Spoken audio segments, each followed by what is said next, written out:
Selamat datang di Volspot, Volunteer Podcast, podcastnya para relawan. Bersama saya, Naufal Azhar Faik, dari KSR PMI, Unit Universitas Jenderal Sudirman, Angkatan 21. Di Unsur sendiri, saya mengambil program studi hubungan internasional. Pada podcast kali ini, saya ditemani oleh Komandan KSR PMI Unsur periode 2021. Ya, Mbaknya bisa perkenalan, Mbak? Oke, terima kasih ya udah mengundang saya di sini. Perkenalkan, nama saya Rifa Rahmawirati. Saya mahasiswi Ilmu Komunikasi 2018. Saat ini berarti semester 6 ya. Semester 6. Terus kalau di KSR Unsur sendiri saya angkatan 20. Ya, berarti kita selisih satu angkatan ya, Mbak? Bisa Baik, jadi. mungkin pada kesempatan kali ini, mumpung Komandan masih membersamai pada podcast kali ini, bisa nih Mbak, kita membahas apa itu KSR. Tetapi sebelumnya saya mau bercerita nih Mbak. Boleh. Pada saat saya menjadi seorang mahasiswa baru, saya itu ingin mengikuti kegiatan ataupun organisasi yang berorientasi pada kegiatan kemanusiaan. Tetapi saya, apalagi kan mahasiswa baru nih, jadi saya mungkin masih buta akan apa tuh kegiatan yang kiranya ataupun organisasi apa yang kiranya saya cocok masuk di situ. Nah kemudian ada teman saya yang usul kepada saya untuk mengikuti KSR ini. Tetapi pada awalnya saya kurang tahu nih, apa tuh KSR. Saya tahunya ya PMR yang ada di univ ini. Nah, menurut Mbaknya gimana nih? Ya, banyak sih emang ya mahasiswa yang belum tahu tentang KSR, ya nggak sih? Ya, termasuk kamu mungkin waktu itu belum tahu ya tentang KSR. Karena KSR sendiri kan sebenarnya kepanjangan dari Korps Sukarela kan. Dan itu di bawah naungan PMI kan. Jadi kadang tuh kalau misal kita hanya menyebutkan KSR doang nih, itu banyak yang belum tahu. Tapi kalau kita nyambungin lagi KSR PMI langsung ngeh pasti. Kamu sebelum tahu KSR otomatis sebelumnya udah pernah tahu tentang PMI kan? PMI tahu Mbak, tapi KSR-nya ini yang saya kurang tahu nih. Nah itu. Jadi kalau misal kita ngomong KSR doang, banyak emang yang belum tahu gitu. Ya mungkin memang perlu ya Mbak pada kesempatan kali ini kita membahas lebih dalam apa itu KSR ya. Iya boleh. Ya mungkin dari Mbaknya sendiri KSR itu bagaimana sih Mbak? Oke, kalau seperti yang sudah saya sebutkan tadi ya, KSR kan di bawah naungannya PMI nih, dan itu merupakan salah satu relawan dari PMI. Jadi bisa dikatakan kayak KSR tuh perpanjangan tangan dari PMI kayak gitu. Tapi selain KSR, relawan itu ada 4, termasuk KSR itu. Itu yang pertama ada PMR. PMR tuh mewadahi remaja-remaja di PMI gitu. Terus biasanya kan kayak yang tadi kamu sebutin kan, awal tuh yang kayak aku taunya PMR di universitas gitu. Iya kan? Ya. Nah, itu PMR kan tadi berarti ada di SD, SMP, SMA gitu kan. Itu PMR. Terus TSR kan kepanjangannya Tenaga Sukarela. Itu mereka yang berlatar belakang profesi atau mungkin sebelumnya tuh punya keterampilan tersendiri dan mereka ingin bergabung dengan PMI itu nanti masuknya di TSR. Terus KSR tadi yang sudah saya sebutkan. Terus satunya adalah DDS, donor darah sukarela. Jadi orang-orang yang sudah rela menyumbangkan darahnya itu termasuk relawan di PMI gitu. Jadi siapapun yang mereka mendonorkan darah itu bisa dikatakan sebagai relawan tuh Mbak? Iya betul, bisa. Baik. Kemudian seperti yang Mbak Rifa jelaskan bahwa di PMI ini sebenarnya mulai dari anak-anak sampai remaja sampai dewasa pun mereka yang ingin mengabdikan diri untuk kemanusiaan diwadahi ya Mbak? Iya betul. Oke baik. Kemudian nih Mbak, mungkin teman-teman semuanya ini bertanya-tanya nih, bagaimana sih Mbak cara agar bisa bergabung di KSR ini? Oke, berarti saya sebutkan syaratnya mungkin ya. Kalau secara umum nih berarti yang pertama adalah warga negara Indonesia tentunya. Berarti kalau WNA nggak boleh nih? Boleh sih. Boleh. Asalkan sudah berdomisili di Indonesia. Oke, baik. Tuh.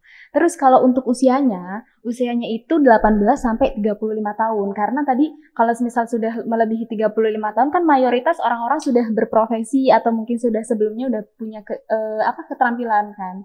Jadi itu nanti masuknya ke apa? TSR. Nah, ya. Betul.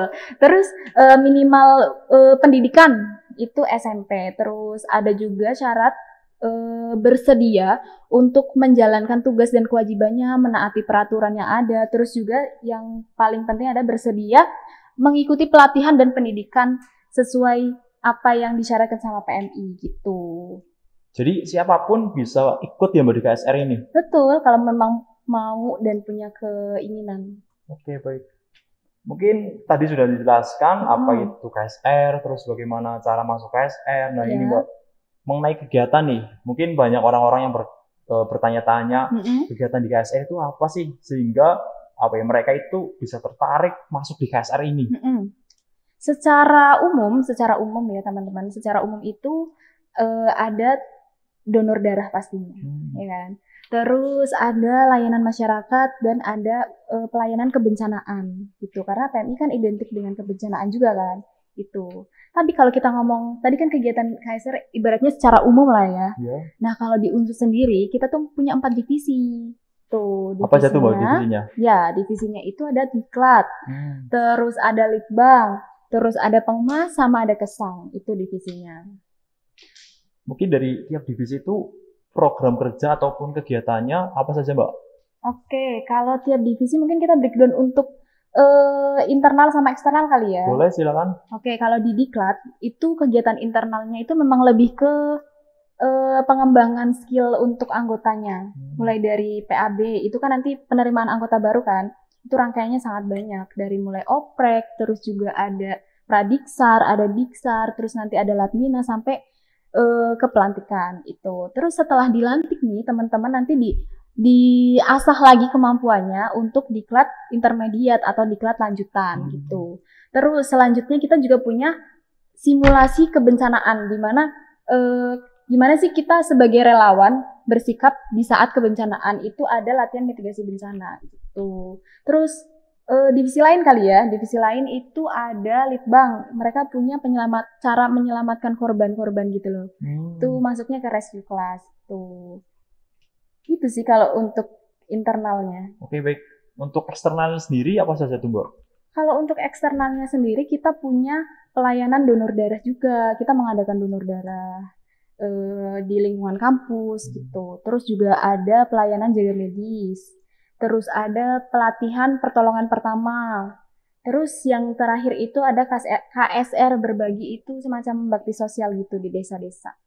Itu kita yang berhubungan sama eksternal. Itu.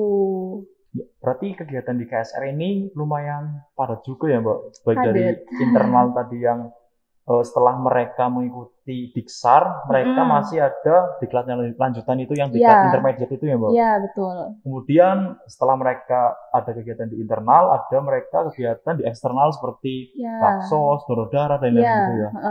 Oke, baik. Mungkin kesan apa sih Mbak yang membuat Mbak Rifa bergabung di KSR ini yang bertahan sampai sekarang ini? Oke, sebenarnya banyak banget ya yang aku udah dapatkan dari KSR, karena kan udah bergabung dari semester 1, semester 2 nih, kan ya udah hampir 3 tahun kali ya, karena sekarang udah semester 6. Bentar lagi berarti mau lulus nih ya? Iya dong. Terus itu tuh dari prosesnya semua itu mempunyai kesan masing-masing. Tapi yang paling nyata dan paling kelihatan banget tuh yang pertama adalah relasi. Karena kalau misalnya kita ikut KSR di tingkat universitas nih, otomatis kan kita bergabung sama fakultas-fakultas lain, jurusan lain kayak gitu. Kita seenggaknya sedikit banyaknya kita bisa sharing sama teman-teman dari fakultas dan jurusan lain gitu. Terus kalau memang kita aktif di posko di PMI yang kabupaten gitu kan, otomatis gabung sama unit-unit lain tuh, terus juga sama univ lain. Jadi kita punya kenalan juga sama universitas lain, itu relasi ya. Apalagi kalau kita bisa gabung di kebencanaan, kan otomatis dari daerah-daerah mana gitu kan banyak kan, itu. Terus yang kedua adalah kekeluargaan. Kenapa tuh keluarganya Mbak? Kalau kekeluargaan tahu sendiri kan tadi yang udah aku sebutkan panjang kali lebar itu, kan otomatis padat banget tuh. Berarti kayak 24/7-nya kita tuh bareng-bareng gitu loh. Interaksi semakin sering, terus juga ngobrol juga semakin sering, otomatis dari situ kita mulai ada keterbukaan, mulai ada rasa care, perhatian gitu. Dan di situ kekeluargaannya berasa banget sih. Itu yang aku rasain selama ini. Oke, baik. Berarti kegiatan di KSR ini memang sangat banyak sekali ya Mbak. Selain kita mendapatkan selain kita sebagai seorang mahasiswa, kita belajar tentang apa studi kita yang dipelajari, kita bisa belajar mengenai pertolongan pertama, kemudian kita bisa terjun ke bencanaan. Betul.